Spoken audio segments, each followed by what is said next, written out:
Hey guys, so I'm here in Sucheta Rawal, this beautiful lake, and I'm here with Veronika, who's the owner of Aroha Luxury Travels.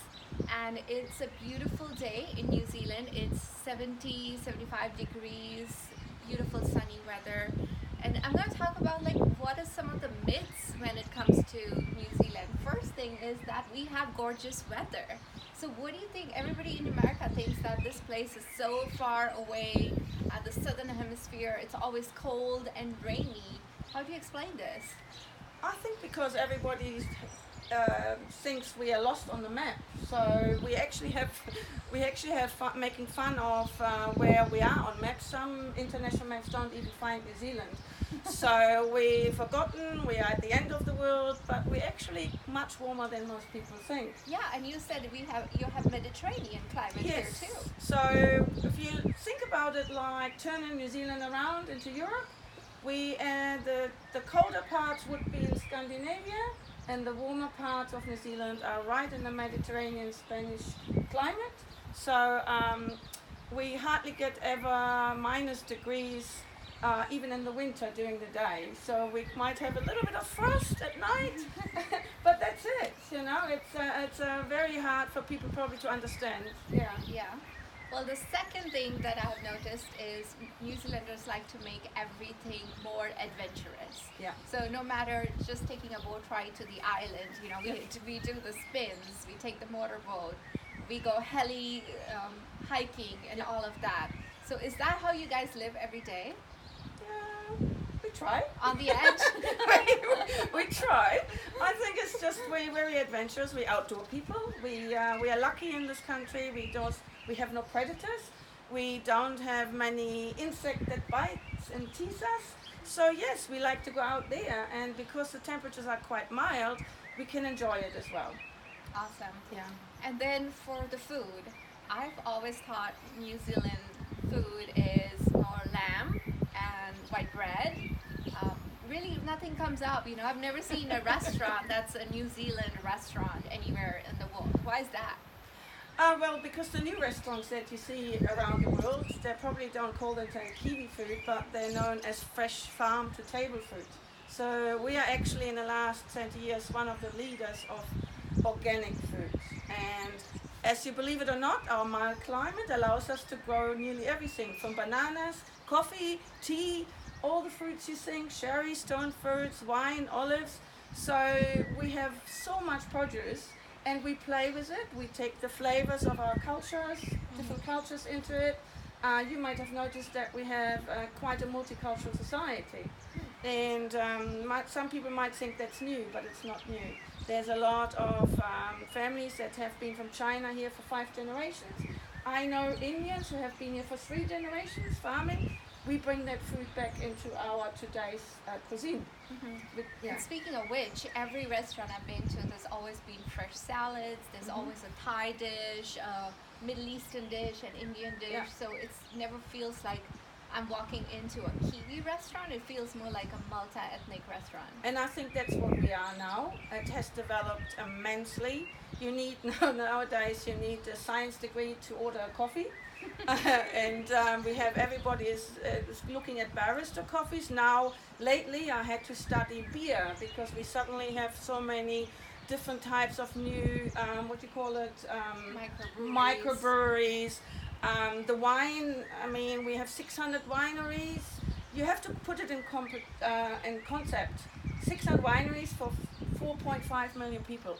Sounds like we're alcoholics here. Yeah, I have been drinking wine ever since I got here, so maybe, something to consider. Yes. And then, of course, the dairy, the perception is that there are so many sheep, 5 sheep to every person in New Zealand, but I've been seeing a lot of sheep, but also a lot of cows. So there's been a switch, I hear. A huge switch in the last, I would call it 10 to 15 years. Dairy is bringing much more money into the market. We are the largest exporter of dairy products in the world. In comparison, we actually produce more dairy products for export than whole of your country, America.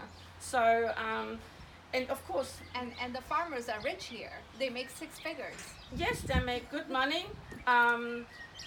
It's become a mere corporate run society in the farming fields. It's not so much the lifestyle farmers anymore, it's larger farmers. But for my example, my husband is a dairy farmer, and we produce about 30,000 liters of milk a day. Wow. With 6 A workers day. a day, and we only need 6 workers. So you can see it's quite high tech as well. So another rumor, we're not at the end of the world.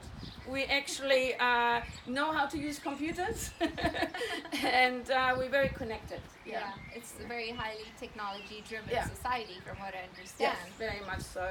Yeah. Yeah. And then the demographic of the people, you know, we talk about Maoris being the natives of New Zealand. And so who are the Maoris and where do they live?